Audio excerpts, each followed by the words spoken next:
capítulo 12, del versículo 13 en adelante. Dice la palabra del Señor: compartiendo para las necesidades de los santos, practicando la hospitalidad, bendecid a los que os persiguen, bendecid y no maldigáis, gozaos con los que se gozan, llorad con los que lloran, unánimes entre vosotros, no altivos, sino asociados con los humildes, no seáis sabios en vuestra propia opinión. Amén. Hasta ahí por el momento. En el mundo hoy en día,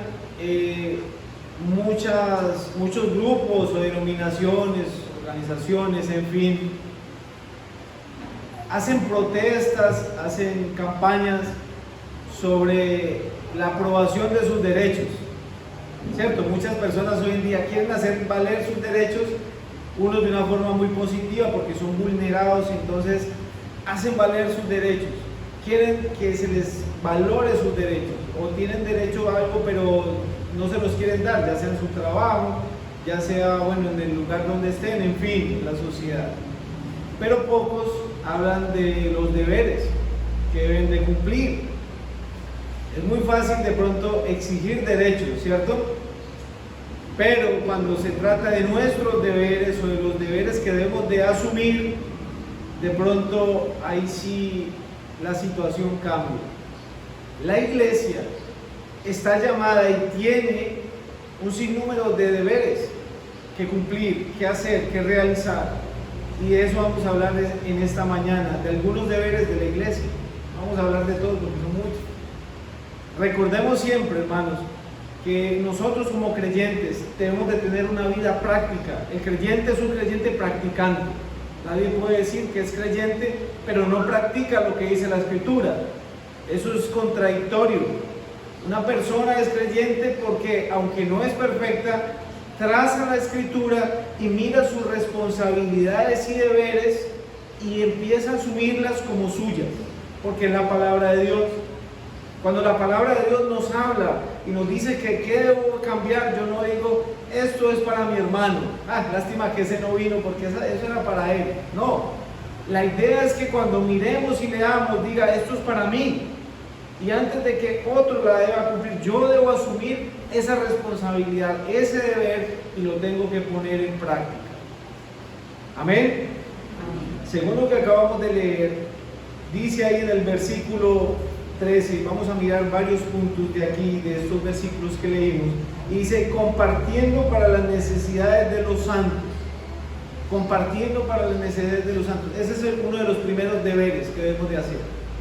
Entonces, hermanos, esta mañana quiero que cuando lo leamos, piensen que eso es para mí, así como yo lo he pensado. Esto es para mí, esto no es solo para el hermano que tiene que hacerlo, que debe hacerlo. Esto es para mí. Debo compartir para las necesidades, de los santos, o sea, de los creyentes. Primeramente, no quiere decir que no con los demás, pero primeramente dice la Escritura que compartiendo para las necesidades de los santos. Aquí la palabra traduce o quiere decir como hacerse partícipe de, o tener parte en, o contribuir con algo. Si ven, hermanos, que la vida como creyente es una vida práctica, no es solo decir, oiga, dice ahí que hay que participar y me voy y ya. Es que yo debo comprometerme, es que yo debo contribuir, yo debo estar ahí para las necesidades que se pueda presentar en la iglesia. Tanto en la iglesia de antaño como en la iglesia de hoy en día moderna, hermanos, seguimos con la misma medida, el mismo estándar. Los principios bíblicos no pueden cambiar. De hecho, el Señor dijo, a los pobres siempre los tendréis ¿qué? Con vosotros. O sea, siempre va a haber necesidad. Y esto es importante en cierta medida, porque nuestro corazón se empieza a poner a prueba, o se puede notar que hay en nuestro corazón. Hermanos, cuando una hermana tiene una necesidad, o un hermano tiene una necesidad, y yo lo sé, así a mí no me hayan dicho qué debo de hacer, cómo me comporto, cuál es mi postura. Y cuando habla de necesidades, obviamente está hablando de necesidades primarias. Sí, no, es que el hermano necesita un televisor para ver el mundial porque le gusta el fútbol.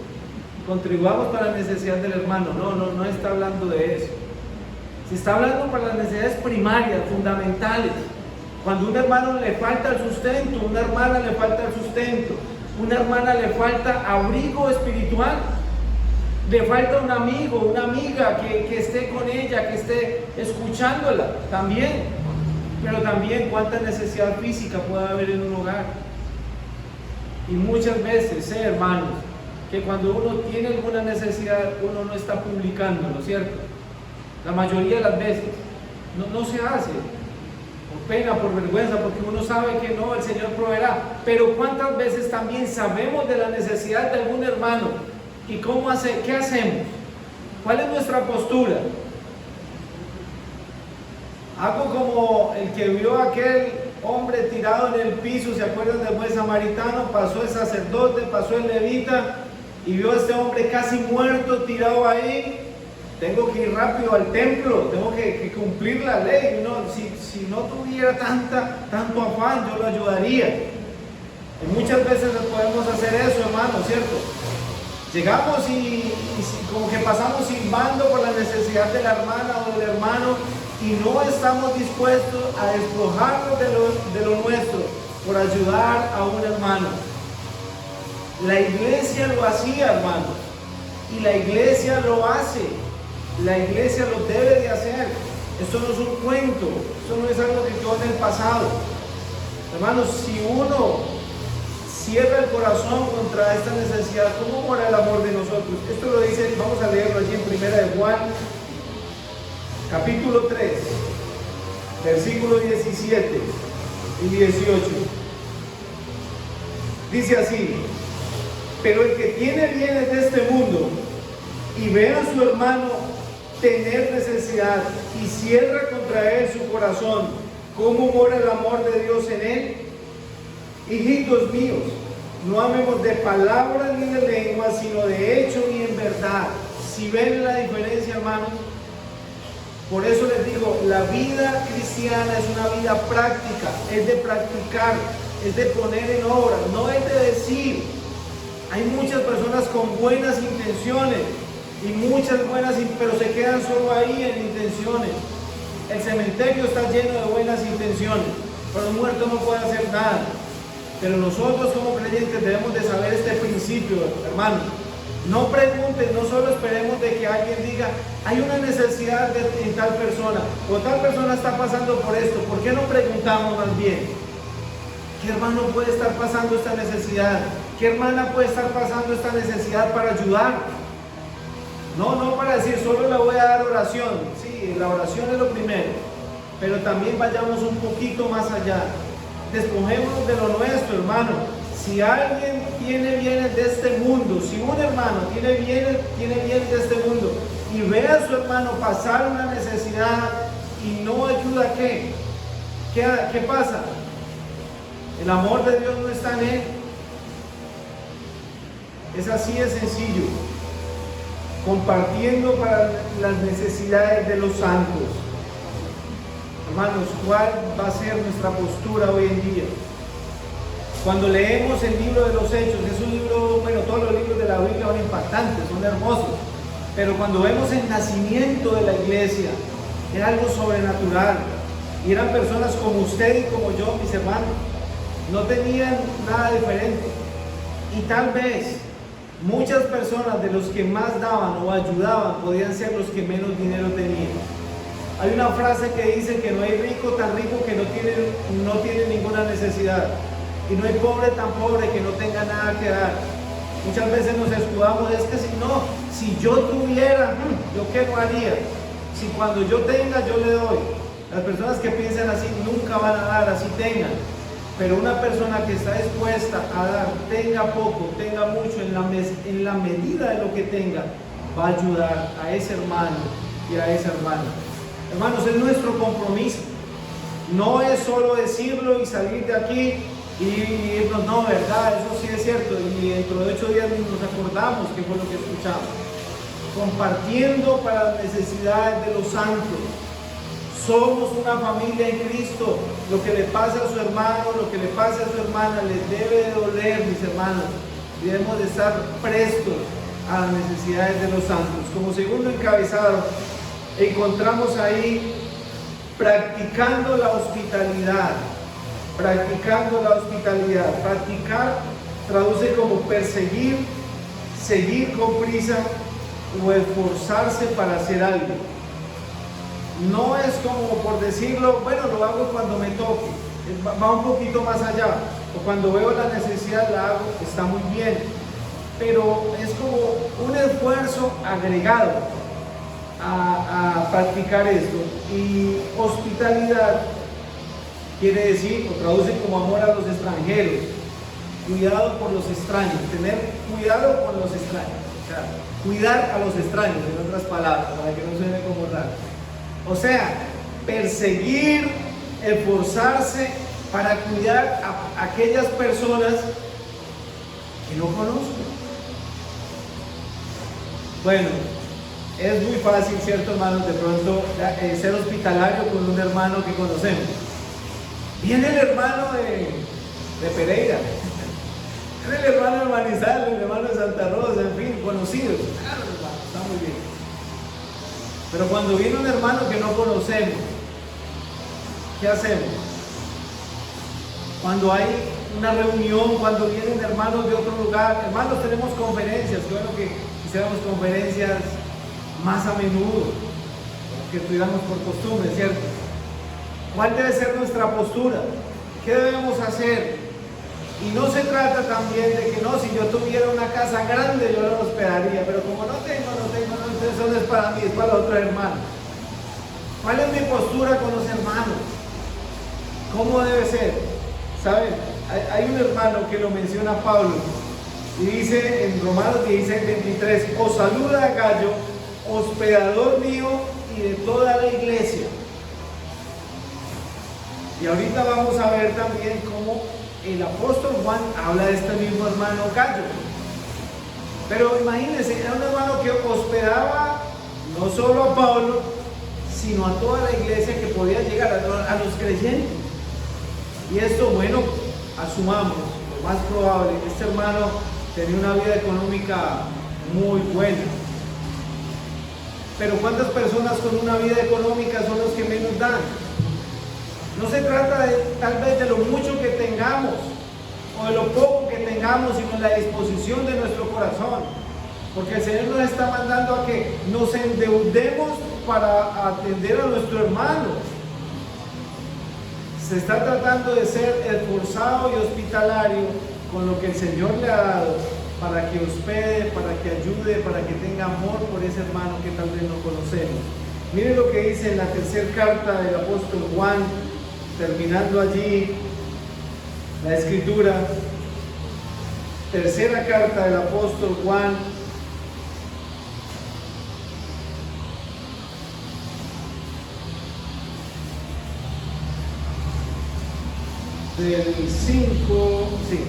del versículo 5.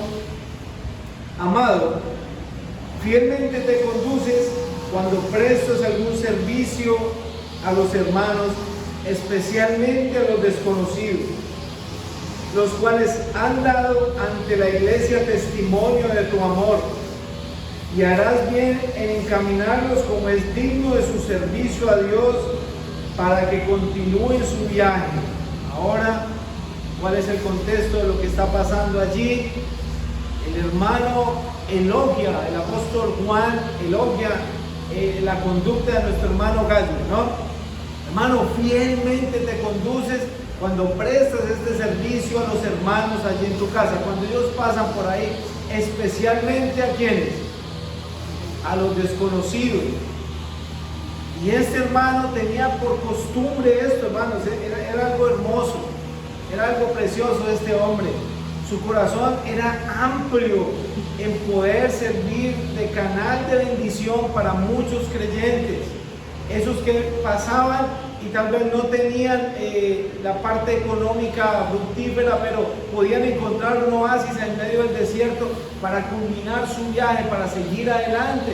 Y qué bueno que era un hermano que iba sirviendo al Señor y podía llegar a la casa, ay, en tal ciudad está el hermano Gallo, o hermano, bueno, no se puede llamar, ¿no? Pero hermano, mire, vaya que ya está un hermano Gallo, vaya que va de parte mía.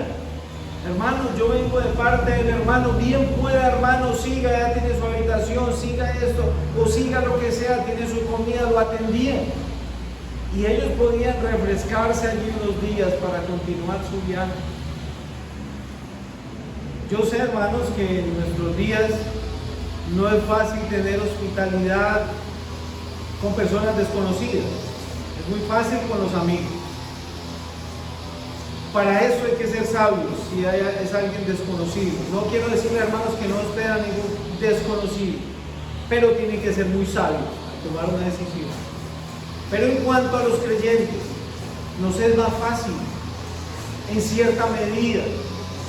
Son personas que conocemos o personas desconocidas que vienen recomendados, que podemos atender. Pero ¿cuál es nuestra postura cuando una necesidad de esa se presta? ¿Cuál es nuestra posición, hermanos? Ah, es solo para el hermano, es solo para la hermana, es solo para el que tiene casa propia, es solo para ellos. ¿O esto también es para mí?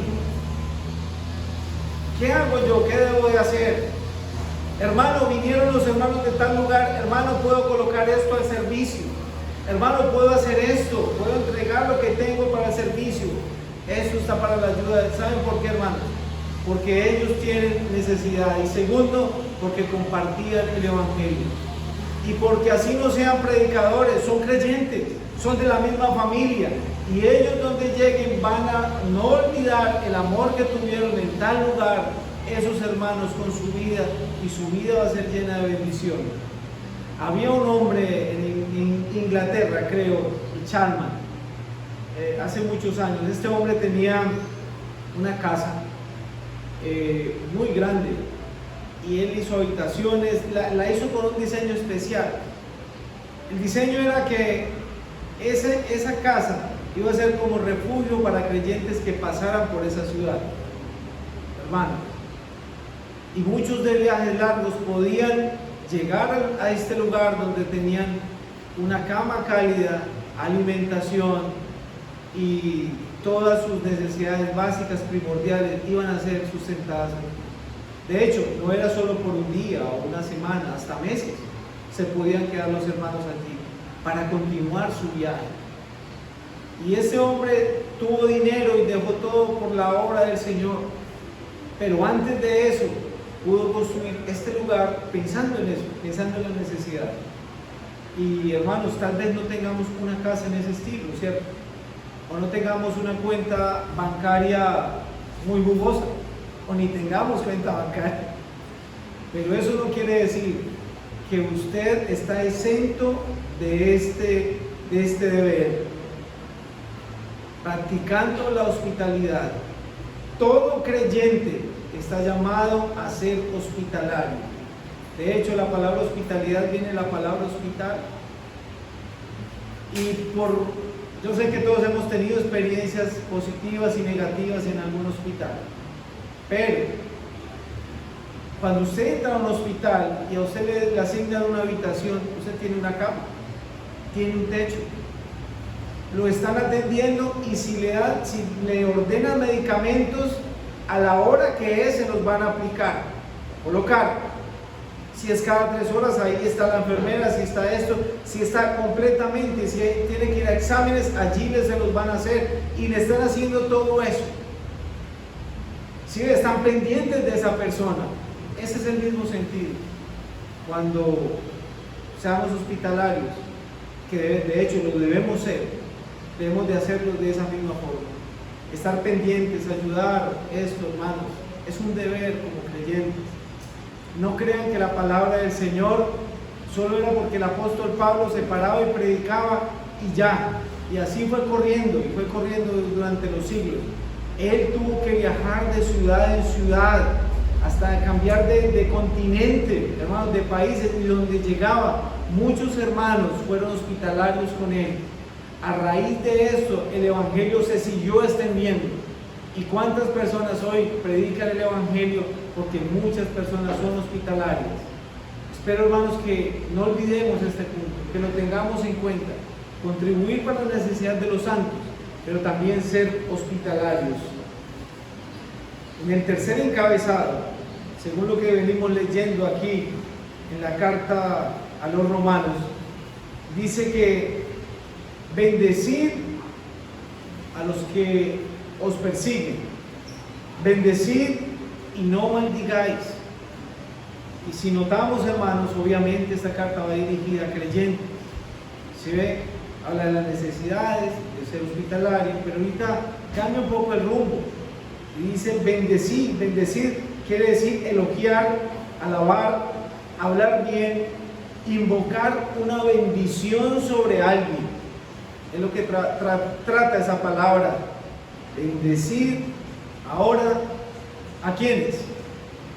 Bendiga a sus hermanos, a su familia, que es obvio que lo debemos hacer, pero dice a los que os persiguen.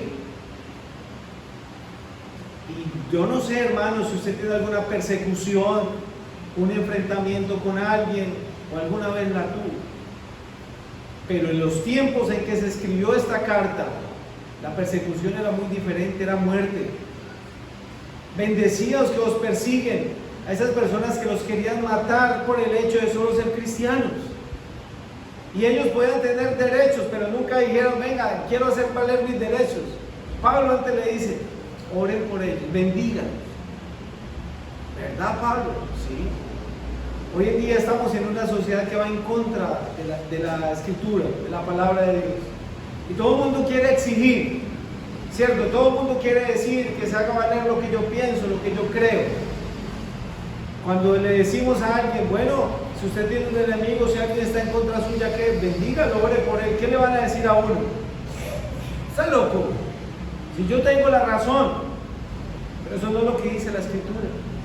Miremos lo que dice la primera carta de Pedro, capítulo 3, versículo 9. Primera carta de Pedro, capítulo 3, versículo 9.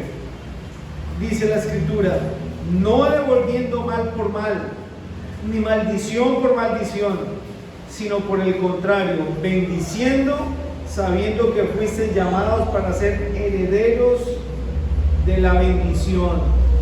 No devolviendo mal por mal, hermanos. Y da la razón en el versículo 10 en adelante. Dice el por qué. Y es porque el que quiere amar la vida y ver días buenos, refrene su lengua del mal y sus labios no hablen engaño.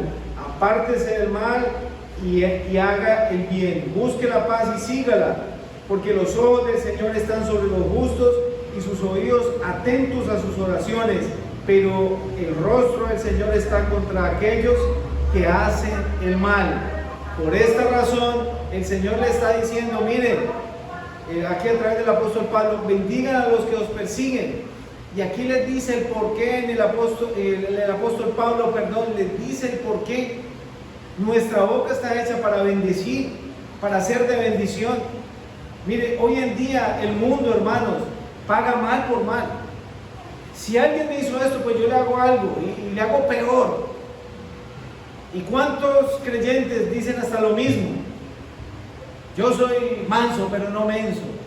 Otros han dicho, no, es que el Señor era el que era así, yo no, yo soy pecador. Pero eso no es lo que dice la Escritura. No devolviendo mal por mal. Si alguien le ha hecho algo, ¿qué debo hacer? Y eso que aquí está diciendo, bendecid a los que os persiguen. Es más delicado el asunto, es más difícil. No solo es, bueno, si alguien le hizo algo, pues bendígalo. Está hablando de alguien que lo está persiguiendo, que le está haciendo daño, alguien que le está derramando maldad sobre su vida. ¿Qué debo hacer yo? ¿Cuál es mi postura como creyente? Abrir mi boca con bendición para esa persona. Que mi lengua se mueva en beneficio de esa persona, en pro de esa persona. Así nuestra mente humana y carnal esté en contra de nuestros pensamientos y diga, no, ¿cómo así? Pero cuando vamos a la Escritura, la Escritura queda La Escritura nos abre el corazón, hermanos, quedamos expuestos y podemos entender, saben, yo no soy perfecto, yo también soy un pecador, saben, yo también cometo errores, tal vez yo en tiempo pasado fui como esa persona, o tal vez no, nunca lo he sido, pero si el Señor no abrió su boca para proferir palabra de maldición contra sus enemigos, quienes lo vituperaron, quienes lo azotaron, quienes lo culparon injustamente, antes cuando abrió su boca, ¿qué fue lo que dijo? Padre, perdónalos porque no saben lo que hacen. Entonces, ¿quién soy yo para acusar a otra persona o para maldecir a otra persona? Mi postura en cuanto a esto, ¿cuál debe ser, hermanos? Bendecir. Si hay alguien que le está haciendo daño, bendígalo, hermano. Si tiene un vecino que no soporta, ore por él, bendígalo. O una vecina, un familiar. Si tiene alguien que no sé, que le ha hecho la vida imposible, doble rodilla por él, ore por ella. No sé cuál sea su necesidad o su punto. Pero sí sé algo, hermanos, si nosotros hacemos caso a lo que dice la Escritura, si somos obedientes, los primeros beneficiados vamos a ser nosotros, los primeros bendecidos vamos a ser nosotros, los primeros que vamos a tener un cambio en la vida vamos a ser nosotros, porque estamos haciendo caso a lo que dice la palabra de Dios. Es así de sencillo, y Dios no quiere nada malo para sus hijos. Si nosotros, siendo malos, sabemos dar buenas dádivas a nuestros hijos, cuánto más nuestro Padre está en los cielos. Amén. Como cuarto punto, dice aquí: gozaos con los que se gozan y llorad con los que lloran. Gozar es como alegrarse, regocijarse, estar en un gozo continuo, tal vez eufórico, un momento de alegría, pero más extensa, por aquel que ha alcanzado un logro. Miren que ni siquiera es por mí. Gócese cuando a usted le vaya bien, gócese cuando tenga un logro, que debemos hacerlo, está muy bien, pero gócese con los que se gozan. Cuando alguien alcanza un logro, cuando alguien está gozoso, cuando un hermano está contento, está alegre, ¿cuál debe ser nuestra posición? Como si yo hubiera alcanzado eso que hizo la hermana o el hermano. Debe ser ese nuestro gozo, por dentro sentir alegría. Qué bueno expresárselo, sí, qué bueno expresárselo, sinceramente. Pero aún si no estoy ahí donde esté, puedo sentir ese gozo por mi hermana o por mi hermano que ha alcanzado ese triunfo, que ha alcanzado ese gozo. ¡Ah, qué alegría! Mi hermana lo hizo, mi hermano lo hizo. ¡Uy, qué chévere lo que acabaron de hacer!, ¿cierto? Lo contrario sería ¿qué? Cuando mi hermano hace algo positivo y está gozándose y yo siento algo diferente. De pronto no me importa. De pronto no siento esa alegría, o peor aún, apatía. Dios le da pan al que no tiene dientes. ¿Sí? O siento como algo negativo. Eso sí es peligroso, hermanos. Muy peligroso. Porque tenemos que examinar nuestro corazón. Y no hay sentimiento más vil que la envidia. Si no, pregúntenle a Caín. ¿Qué hizo cuando Caín vio que la ofrenda de su hermano fue acepta y la de él no? Decayó su semblante, pero fue por culpa de él, no fue porque Dios había escogido exclusivamente a Abel, porque él no trajo lo que Dios le pidió. Y nosotros debemos hacer todo lo contrario, hermanos, gozarnos con los que se gozan. Cuando nuestro hermano, y eso es un medidor, tiene un triunfo, tiene algo, miremos qué siente nuestro corazón. Eso solo lo sabe usted. Ahí es donde nosotros miramos y pasamos esa prueba. Gozarnos con los que se gozan. Dice la primera carta de Corintios, capítulo 12, versículo 26, lo siguiente. Primera carta a los Corintios, capítulo 12, versículo 26. De manera que si un miembro padece, todos los miembros se duelen con él. Y si un miembro recibe honra, todos los miembros con él se gozan. Vosotros pues sois el cuerpo de Cristo y miembros cada uno en particular. Cuando un miembro del cuerpo, hermanos, se duele, machúquese un dedo así sea pequeñito, le va a doler toda la mano, hasta todo el cuerpo, hasta la cabeza. Pero así mismo, hermanos, pasa. Si un hermano se duele por algo, también la iglesia debería dolerse. Pero qué bueno que cuando un miembro recibe gozo, gloria por algo, todos a una gocémonos como si en nuestro corazón se estuviera sintiendo el gozo de mi hermana, de mi hermano. Gozados con los que se gozan. Hermanos, no lo olvidemos, pero también dice llorar. ¿Con quiénes? Con los que lloran. Porque es fácil gozarnos con los que se gozan, ¿cierto? Pero cuando alguien está llorando, no, yo para no aparezco. Es que a mí no me gusta llorar. Eso no es para mí. No se trata de eso. Se trata es que si alguien está sintiendo un dolor, yo pueda servir de consuelo de él o de ella. Pueda acercarme a esa persona. Pueda entender. Pueda servir de ayuda. No solo gozarme con los que se gozan, pero no cumplir la otra parte, llorar con los que lloran. Dice Mateo 5:4, bienaventurados los que lloran, porque ellos recibirán consolación. Y la pregunta es, primeramente, aquí en la tierra, ¿quiénes lo consuelan? ¿Quiénes los consuelan? Bienaventurados los que lloran, porque recibirán consolación. Sí, podemos decir, una persona que sufra por la causa de Cristo, en el cielo va a recibir la recompensa más grande, y es cierto. Allá vamos a ser consolados por el gran pastor y sustentador de nuestra alma, nuestro Señor Jesucristo. Pero aquí en la tierra está Cristo visible a través de ¿quiénes?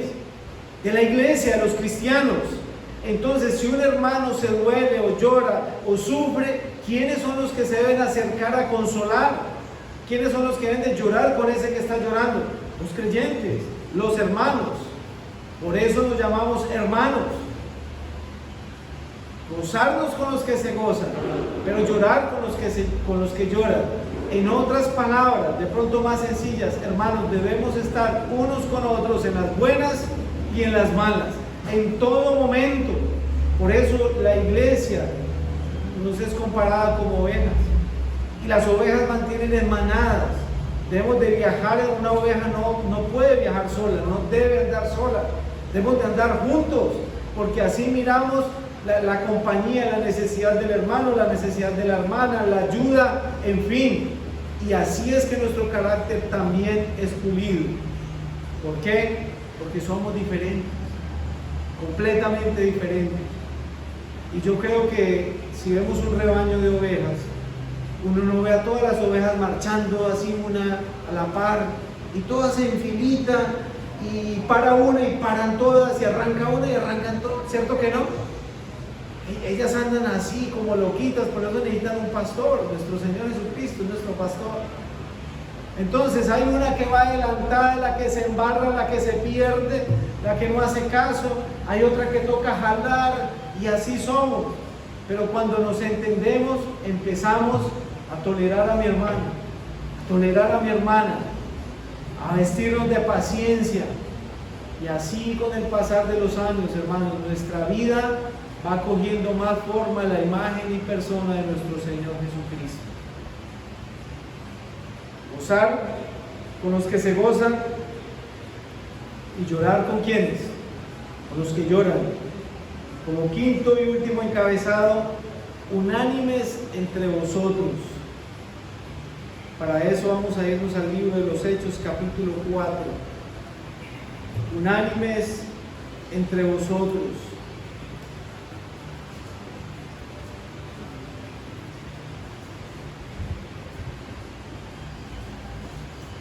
Unánimes también traduce como uno mismo, o ella misma, o él mismo, es lo que traduce, o sea, integridad total en una cosa, unánime, completo, un mismo sentir, un mismo corazón, un mismo pensamiento.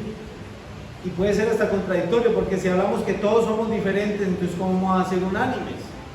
Pero de eso se trata la vida como creyentes, porque cuando llegamos en Cristo, lo que nos une es el amor del Señor y por eso nos comprendemos.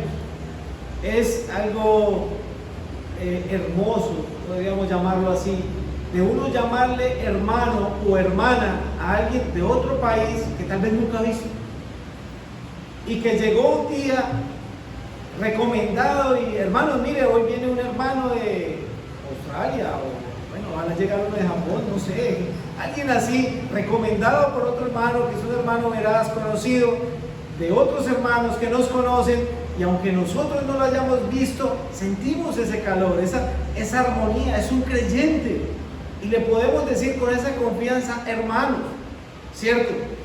Eso solo lo hace el Señor, porque somos una familia eterna, mis amados hermanos. Esa es la diferencia en nuestra familia física. Hay muchos que tenemos de nuestra familia en carne y esos familiares tal vez no van a ser eternos, no van a estar con nosotros en el cielo, lastimosamente. Queremos que todos estén, sí, pero esa familia no va a ser eterna. Pero cuando una persona ingresa a la Iglesia Universal, hace parte del cuerpo de Cristo, por la obra de Cristo, hace parte de nuestra familia, y esa familia nunca se va a diluir, porque es una familia eterna basada en la sangre de nuestro Salvador.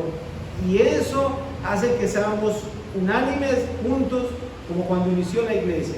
Miren lo que dice el versículo 32 de Hechos capítulo 4. Y la multitud de los que habían creído eran de un corazón y un alma, y ninguno decía ser suyo propio nada de lo que poseía, sino que tenían todas las cosas en común, de un mismo pensamiento, de una misma alma. Ni siquiera las cosas materiales los apartaba de la unidad, porque nadie decía tener propio algo de él. No, esto es de todo, esto no es mío, es suyo, hermano. Qué bueno, hermanos, que nosotros pensáramos de esa misma forma, que fuéramos unánimes. No quiere decir que no seamos diferentes, todos pensamos diferente, pero en cuanto a la obra, persona de Cristo, pensemos igual. En cuanto a la comunión, pensemos igual. En cuanto a la doctrina bíblica, pensemos de la misma forma. En cuanto a la disciplina, pensemos de la misma forma. En cuanto a las reuniones, en cuanto al propósito como creyentes, pensemos de la misma forma. En cuanto a la hermandad, pensemos de la misma forma y seamos unánimes en todo. Esa unidad hacía que la iglesia, y ha hecho que la iglesia sea indestructible hasta el día de hoy. El mismo Señor dijo: las puertas del Hades no prevalecerán contra la iglesia. Hermanos, es tan hermoso cuando estamos en la cena haciendo memoria de nuestro Salvador y nuestro Señor está allí en ese aposento alto y parte un pan sencillo, pasa una copa y les dice a los que estaban con él: haced esto en memoria de mí.